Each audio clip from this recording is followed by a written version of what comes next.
Assalamualaikum warahmatullahi wabarakatuh. Perkenalkan, nama saya Rona Milenium dari PAUD 6A.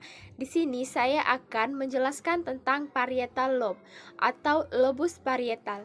Lobus parietal ini adalah salah satu dari 4 lobus besar yang membentuk korteks serebral manusia.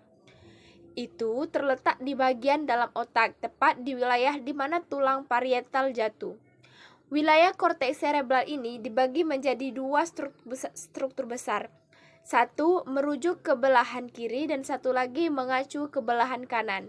Dua lobus parietal praktis simetris dan memiliki fungsi serupa.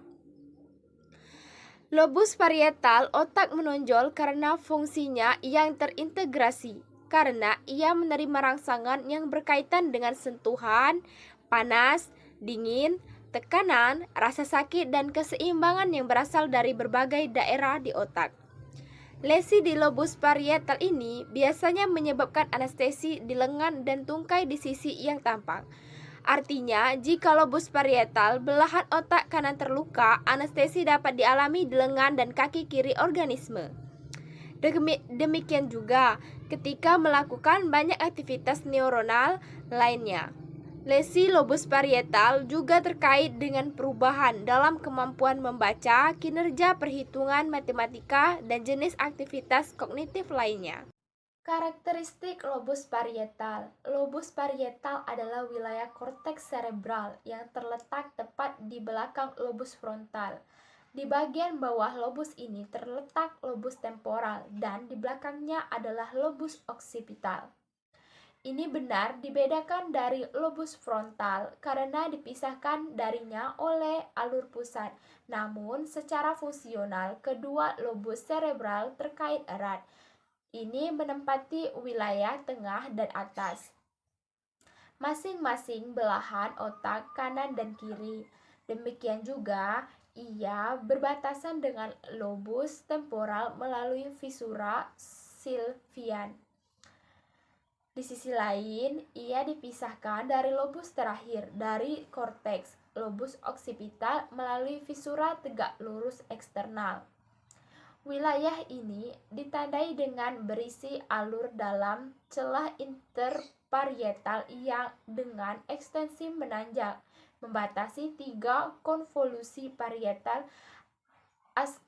ascendens, superior, dan inferior. Fungsi utamanya adalah untuk menerima dan mengintegrasikan rangsangan indera. Aktivitas ini dilakukan melalui beberapa koneksi yang dibangun dengan berbagai wilayah otak.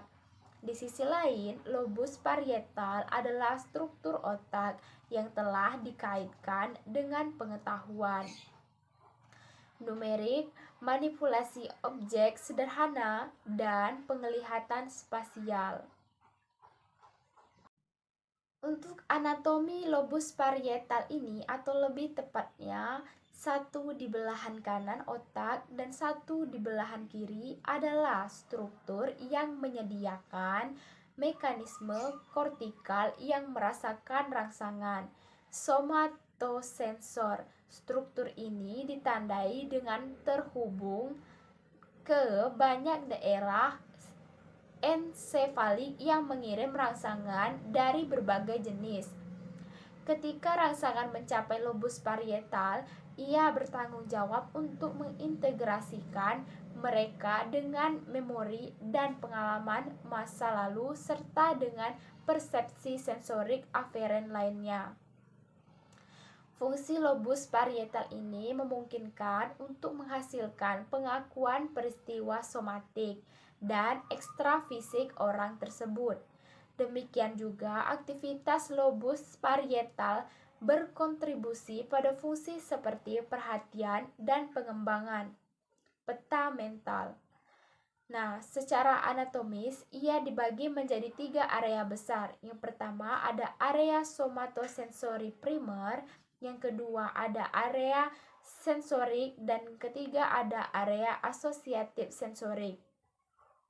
Untuk area somatosensori primer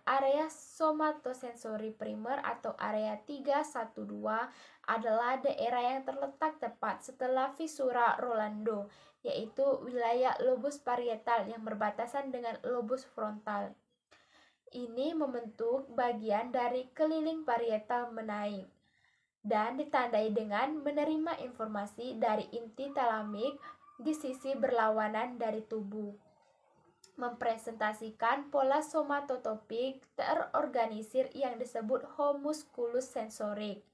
Homusculus sensorik adalah pola yang berfungsi yang sebanding dengan sensasi yang dikodekannya. Artinya, area somatosensori primer berisi banyak wilayah dan masing-masing bertanggung jawab untuk mengembangkan sensasi tertentu. Tergantung pada intensitas sensorik masing-masing sensasi wilayah spesifik dari area somatosensorik akan lebih besar atau lebih kecil.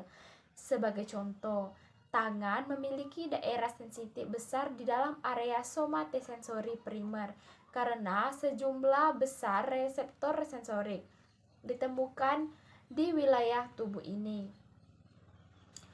Informasi sensorik yang berasal dari otot dan persediaan tubuh yang penting untuk proprioception tungkai diproyeksikan di area 3A dari area somatosensori primer. Area 1 dari wilayah lobus parietal ini memiliki fungsi utama untuk memproses informasi yang berasal dari kulit, area 3B. Sedangkan area 2 bertanggung jawab untuk menggabungkan informasi yang berasal dari area 3 dan 1. Di sisi lain, area 1 dari lobus parietal bertanggung jawab untuk memproyeksikan ke area lain dari lobus yang sama, yaitu ada 5 dan 7.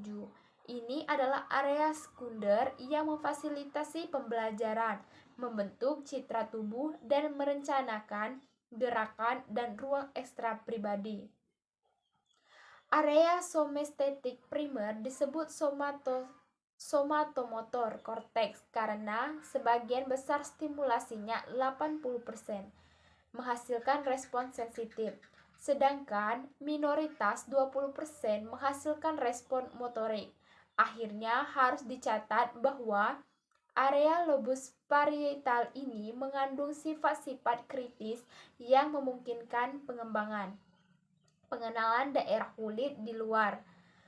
Demikian juga, kualitas daerah ini memungkinkan untuk mengidentifikasi posisi rangsangan, untuk membedakan perbedaan berat benda yang diangkat, untuk membedakan rangsangan sensorik yang berbeda, dan untuk abstrak sifat benda melalui kualitas taktil mereka. Untuk area sekunder atau area 40 adalah wilayah lobus parietal yang terutama bertanggung jawab untuk mentransmisikan dan mengintegrasikan aspek detail dari informasi sensitif. Faktanya, cedera pada area lobus parietal ini biasanya menyebabkan hilangnya aspek sensasi halus dan halus secara bilateral. Di sisi lain, area sekunder bertanggung jawab untuk mengembangkan garis besar tubuh. Nah, akhirnya kesadaran berbagai modalitas sensorik dapat memasuki ruang mental melalui pusat subkortikal dan korteks gyrus postcentral atau area 40. Area asosiatif sensorik akhirnya area asosiatif sensorik dibentuk oleh area 5 dan 7 lobus parietal. Daerah ini terletak di keliling lobus parietal superior. Area asosiatif sensoris bertanggung jawab untuk memprogram aktivitas motorik organisme.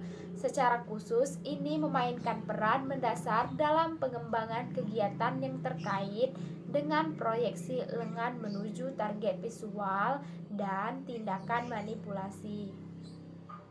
Tindakan manipulasi manual.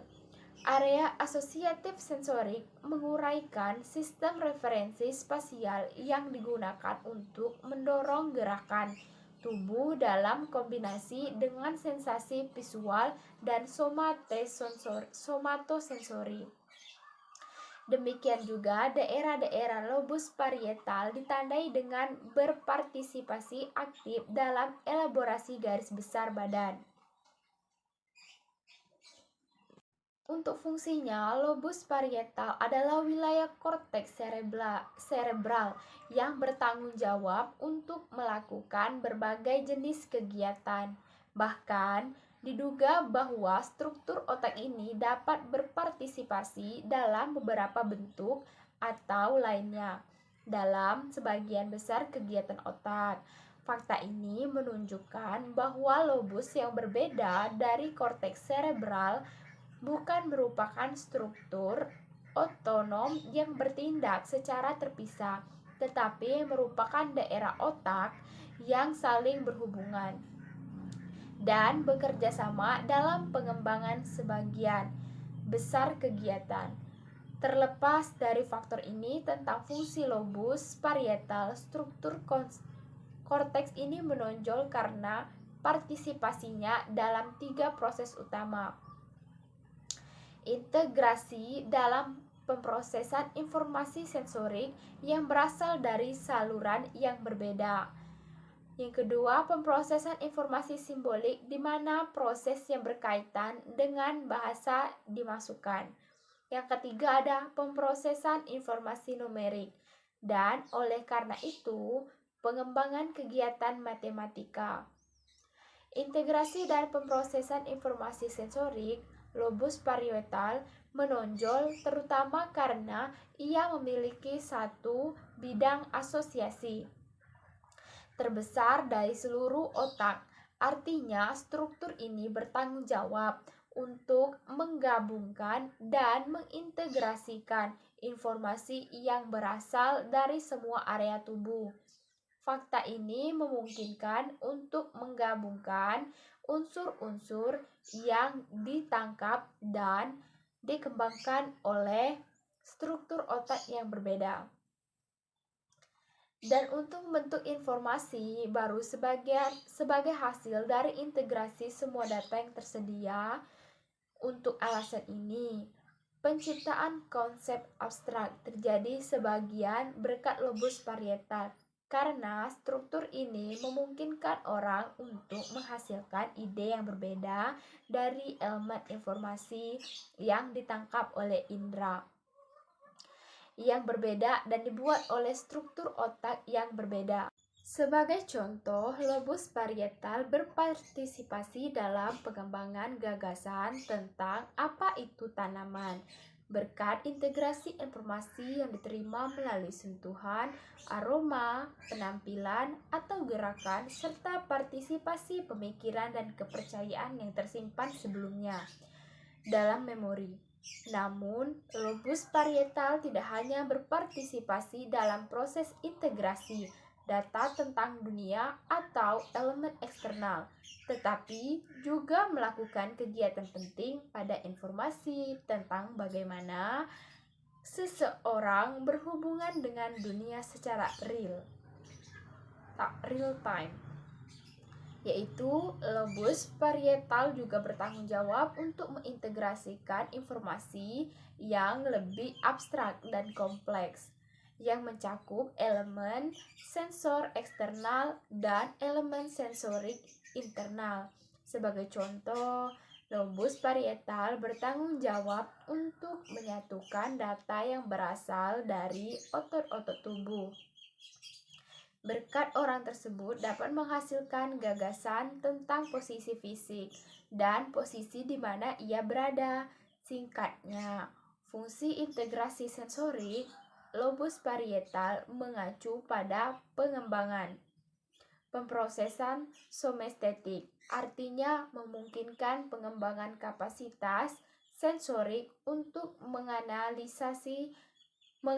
sensasi organisme, memproses informasi analitis. Fungsi hebat lainnya dari lobus parietal ini adalah bekerja dengan simbol dan aritmatika. Kegiatan ini dilakukan bersama dengan fungsi sebelumnya. Artinya, fungsi matematika muncul dari analisis dari apa yang dirasakan sensorik. Dalam hal ini, lobus parietal bertanggung jawab untuk mengintegrasikan semua elemen informasi dan mengembangkan imajinasi dari urutan unit yang selanjutnya. Bekerja secara matematis, memproses informasi simbolik. Akhirnya, melalui mekanisme yang sama yang memungkinkan pemrosesan informasi analitis lobus parietal memungkinkan pengembangan informasi simbolik. Selanjutnya, dalam hal ini, integrasi dan elaborasi informasi sensorik juga memainkan peran kunci dari gabungan berbagai jenis data informatif otak dapat memulai pemikiran simbolis. Lesi di lobus parietal. Lobus parietal adalah struktur otak yang terutama bertanggung jawab untuk mengintegrasikan dan menerima informasi sensorik serta menghasilkan proses pemikiran dari data yang diterima. Dalam pengertian ini, lesi pada struktur otak ini biasanya menghasilkan kondisi yang berhubungan dengan berfungsinya indera perseptif dan perkembangan aktivitas kognitif. Gejala-gejala berasal sangat berbeda, tergantung pada apakah lobus parietal dari belahan kanan otak rusak atau jika lobus parietal dari belahan otak kiri rusak. Lesi di belahan kiri, lesi pada angular gyrus dari hemisfer kiri dapat menyebabkan kondisi yang dikenal sebagai sindrom Gerstmann. Sindrom ini biasanya disebabkan oleh lesi korteks parietal posterior area 7 dan 40 dan gejala utamanya adalah ketidakmampuan untuk memberi nama dan menemukan bagian-bagian tubuh. Cedera di belahan kanan, lesi di lobus parietal kanan menghasilkan kelalaian kontralateral, biasanya dikaitkan dengan anosognosia atau kurangnya kesadaran terhadap penyakit. Anosodiaphoria atau ketidakpedulian terhadap penyakit dan hemiasomatognosia, perasaan tidak termasuk dalam tubuh.